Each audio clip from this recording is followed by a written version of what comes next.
Hello everyone, I'm Daniela Loaiza and I welcome you to a new video of our channel, Connected by Crime.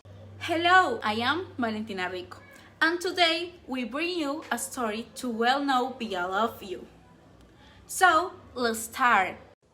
Okay, the subject we will deal with today is the strange and sad case of the girl Paulette Gebara Farah. And then we will tell you about this horrifying case. Oh, tiptoe through the window, by the window, that is where I'll be. Come tiptoe through the tulips with me. Connected by Crime. Okay, now tell about who was Paulette Gebara Farah. Paulette Gebara Farah was born on July 20, 2005. She was a Mexican preschool student who was 4 years old. She suffered from a physical disability and a language disorder. For this reason, he had 2 nannies who were in charge of her care. Her parents were Lisette Farah and Mauricio Guevara, very wealthy people of this country. Paulette caught the attention of the media when it was reported that she had disappeared from her home on March 22 of the year 2010. What happened to Paulette? Okay, well, the little girl Paulette, who liked to be called Paulette, had a very tragic death. But the most surprising thing is how strange it was. Paulette died by mechanical asphyxia and by obstruction of the nostrils. In addition, it was rumored that she had many blows and wounds in all her body. Paulette appeared 9 days after his disappearance under the bed between the mattress and the bed tray. According to the first report of the police, she was always there in her bed. But don't you find it surprising that nobody noticed before that her body was there? That is the real question. When did the events take place? On March 22, 2010, the girl's nannies noticed her absence in the room when they went to wake her up. They automatically notified her parents and they called the police. During 9 days, a thorough search was carried out to find the girl. The police took trained dogs to the 300 square meter apartment where the girl lived with her family, but they did not detect her presence. Not even a family friend who slept 3 days in the same bed as Paulette, nor the nannies who organized her room every day. How did the events happen? Okay, Paulette, as we already know, had a motor and language disability. So it is said that the girl tried to move without the help of her nanny and stayed in that part of the bed all the time.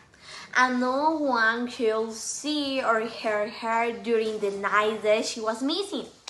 Therefore, it is declared for the police that her death was only an accident, not a homicide. What investigations have been carried out on the case? According to the first investigation of the PGJEM, Paulette was reported as missing. Since no plates were broken in the property, no windows were forced, and no fingerprints other than those of the family were found. As part of the investigations, the authorities asked the administration of the Puerto Vita 2 complex for the videos of the surveillance cameras located in the strategic areas within the residential complex, fearing that these cameras were only used to monitor the place, so there were no videos to help them in the clarification of the facts.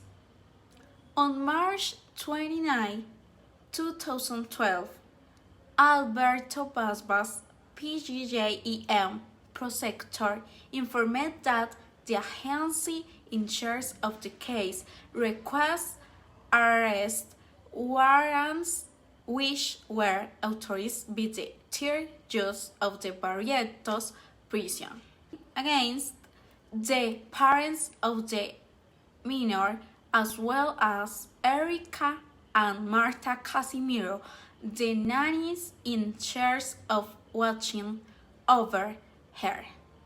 Due to inconsistencies in their statements, each one of them at a certain moment has falsified their statement, which has made it difficult to know the root of the facts and to establish a firm end of investigation, he stressed.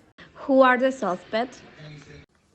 Okay, the main suspects were first, the two nannies. It was said that they had money problems, and for this reason they tried to kidnap Paulette and ask for money in exchange. But there is no visible evidence about this.